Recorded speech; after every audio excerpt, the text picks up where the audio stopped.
خواہشات ہیں انہیں اگر لگام نہ دیا جائے، یہ خواہشات نفس انسان کو منحرف کر دیتا ہے، خداوند متعال کی بندگی سے ہٹا دیتا ہے اور اپنی بندگی پہ لگا دیتا ہے. تو وہ انسان خواہشات نفسانی کا بندہ بن جاتا ہے، اس کا غلام بن جاتا ہے. تو لہٰذا اندر نفس امارہ، وہ نفس امارہ انسان کو حکم دیتا ہے کہ یہ کرنا ہے، یہ لانا ہے، یہ کھانا ہے، یہاں جانا ہے، اس سے ملنا ہے، ایسے ملنا ہے، ایسے رہنا ہے، تم اس طرح مت کرو. اب انسان بیچارہ جو نفس امارہ کے ہاتھوں اسیر ہو جاتا ہے تو اس کا کہنا مانتا جاتا ہے. اب وہاں پر پھر شریعت کی پابندی ختم ہو جاتی ہے، وہ اہل بیت کی پیروی ختم ہو جاتی ہے، کیونکہ اب خواہشات نفسانی کی پیروی کرتا ہے. تو لہذا اولین قدم معرفت یہ ہے، اولین قدم اگر اٹھانا چاہے تو اپنی خواہشات کی زنجیروں کو کاٹنا ہوگا. کوشش کرے اپنے نفس کی مخالفت کرے. میں ایسے ہی عرض کرتا ہوں، مثلا کہ انسان کا دل نہیں چاہتا کہ روٹی اگر ٹھنڈی ہو جائے کھا لے. کبھی اپنے آپ کو مجبور کریں کہ تمہیں کھانا ہی ہے، روٹی خراب نہیں ہے، صرف روٹی ٹھنڈی ہو چکی ہے، گرم روٹی کی طرح نہ بیٹھو، یہ تمہارے زیادہ روی ہے، بولی اس کو کھانا ہے تو کھائیں. بات دل نہ خستہ کھانے کی کوشش کریں. نفس کو اس طرح مجبور کر سکتے ہیں. 2-3 کھانے ہوتے ہیں، ایک کھانا آپ کو پسند نہیں ہے، ایسے ہی پسند نہیں ہے، مضر نہیں ہے، لیکن صرف پسند نہیں، آپ مجبور کریں کیوں پسند، یہی کھاتے ہیں. عالی سے عالی تر کھانوں کی تلاش میں انسان کا نفس انسان کو حکم دیتا ہے. تو انسان کم تر کھانے پہ اکتفا کرے کہ یہ اپنے نفس کو مجبور کرے عبادت کے لیے. اب نفس کہتا ہے خواہشات نفسانی کہ مسجد نہ جائیں، سو جائیں، کھانا کھائیں، لیٹ جائیں، آرام کریں. آپ اپنے نفس کو مجبور کریں کہ جانا ہے مسجد میں، نماز پڑھنی ہے میں نے. اپنے نفس کو مجبور کریں کہ مومنین کے سامنے جب پہنچے سلام کریں. مجبور کریں اپنے نفس کو. اس طرح نفس کی خواہشات نفسانی کی زنجیروں کو کاٹ سکتے ہیں. مجبور کریں. آپ کا دل نہیں کریں کسی کو سلام کریں، کریں. خود اپنے نفس کی مخالفت کرنا چاہیے. تو یہ اولین قدم ہے. خواہشات نفسانی کی زنجیروں کو کاٹیں. زیادہ کھانے کی ہوس ہے، خواہشات نفسانی ہے تو کم کھائیں. زیادہ پہننے کی خواہش ہے، کم پہنیں. بہتر سے بہتر پہننے کی کوشش ہے، خواہش ہے تو کم سے کم تک آ جائیں. ضرورتوں کی حد تک آ جائیں. ضرورت کی حد تک پہنیں، ضرورت کی حد تک کھائیں، ضرورت کی حد تک سوئیں. نفس کو مجبور کریں کہ صبح کو اٹھیں. نفس کو مجبور کریں دوپہر کو مسجد آ جائیں. نفس کو مجبور کریں تلاوت قرآن کے لیے. نفس کو مجبور کریں کہ دوسروں کی خدمت کے لیے. نفس کو مجبور کریں کہ خاموشی اختیار کرے، دوسروں کی غیبت تہمت وغیرہ نہ کرے. اس طرح تو یہ پہلا قدم ہے. اور دوسرا قدم یہ ہے کہ کس طرح خواہشات نفسانی کی مخالفت کر کے مرحلہ حیوانیت سے نکل آئے. اسی کے نتیجے میں یہ حاصل ہوگا. جب اپنے خواہشات نفسانی کی مخالفت کریں گے، چونکہ جب تک ہم خواہشات نفسانی میں اسیر ہیں اس وقت تک ہم حیوانیت کی منزل پر ہیں، ابھی تک اس سے خارج نہیں ہوئے. یہ تمام خواہشات نفسانی کی پیروی یہ حیوانیت کی منزل پر ہے. حیوان یہی کام کرتا ہے. وہ اپنی مرضی سے کھاتا ہے، اپنی مرضی سے سوتا ہے، اپنی مرضی سے شادی کرتا ہے، اپنی مرضی سے بچے پیدا کرتا ہے، اپنی مرضی سے جاتا ہے جہاں جانا چاہے.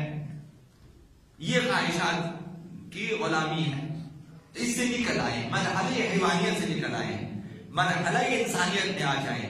مرحلہ انسان میں انسان عبد ہے، بندے خدا ہے، صاحب اختیار خدا ہے، نہ انسان. یہ انسان مرحلہ عبودیت میں کہ میرا کوئی اختیار نہیں، سارا اختیار خدا کا ہے. میرا مالک خدا ہے، صاحب اختیار خدا ہے. مرحلہ انسانیت میں انسان خود کو عبد سمجھتا ہے، بندہ سمجھتا ہے، اور اپنے دل کے غلام نہ رہیں. انسان کا دل کیا نہیں چاہتا؟ انسان کا دل چاہتا ہے کہ خدا کو مغلوب کرے، خود خدا بن جائے. فرعونیت یہی چیز ہے. نمرودیت یہی ہے، شدادیت یہی ہے کہ خدا کو مغلوب کرنا چاہتے ہیں اور خود خدا کی جگہ آ کر بیٹھنا چاہتے ہیں. تو لہٰذا کبھی انا ربکم الاعلیٰ کے نعرے لگاتے ہیں.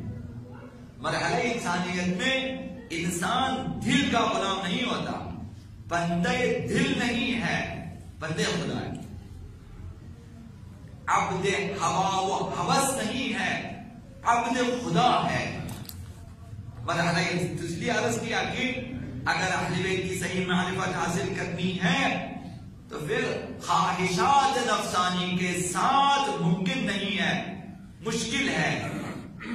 اگر ناممکن نہ ہو، مشکل ہے، بہت زیادہ مشکل ہے. اہل بیت کے ساتھ چلنے کے لیے خواہشات نفسانی کی مخالفت ضروری ہے.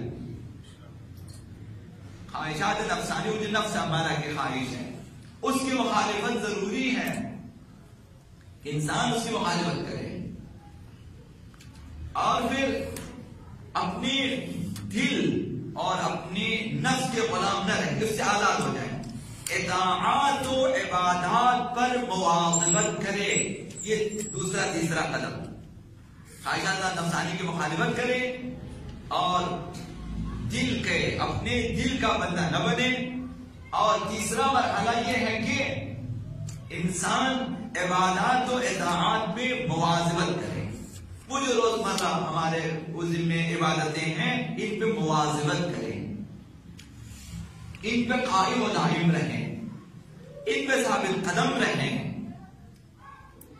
شاید بعض جوان مثلا یہ سمجھیں کہ معمولی چیزیں روزانہ مسجد جانا عادی ہو جاتے ہیں، پھر یہ سمجھنے لگتے ہیں کہ اب یہ نہ جائیں کیا فرق پڑتا ہے. لیکن یہی مواظبت ہے. شیطان آرام سے آپ کو اس قدر آسانی کے ساتھ یہ سمجھا دیتا ہے کہ نہ جائیں کچھ نہیں ہوتا، میرے نہ جانے سے کیا ہوتا ہے، آرام سے آپ کو ہٹا دیتا ہے. لہٰذا بعض لوگ کہتے ہیں نہیں میں نے جو ہے دوپہر کو نہیں جانا، بعض لوگ میں رات کو نہیں جانا، بعض لوگ میں صبح کو نہیں. مواظبت کریں. یہ جو 3 ٹائم ہم نماز کے لیے آ جاتے ہیں، 5 نمازیں ہم 3 ٹائم میں انجام دے دیتے. مواظبت کریں. یہ مواظبت بہت ہی بنیادی چیز ہے. ہمیں صراط مستقیم پہ رکھنے اور معارف اہل بیت سے آشنا ہونے کے لیے ضروری ہے. لہذا یہ ایک شرط ہے. تیسرا قدم یہ ہے کہ عبادات اور اطاعات پہ مواظبت کریں. جو اچھی عادتیں ہیں ان پہ پابند رہیں، انہیں تبدیل نہ کریں. جو بری عادتیں انہیں چھوڑ دیں. اچھی عادتوں پہ آپ، جو آپ کی عادتیں اچھی عادتیں، نیک عادتیں ہیں، صدقات دینے کے عادی ہیں، مواظبت کریں، مواظبت کریں، ثابت قدم رہیں، مسلسل یہ کام انجام دیں. اور اسی طرح مجالس برپا کرنے کی مثلا آپ کے جو ہے آپ کی عادت ہے، اسی پہ مواظبت کریں، اسے نہ چھوڑیں.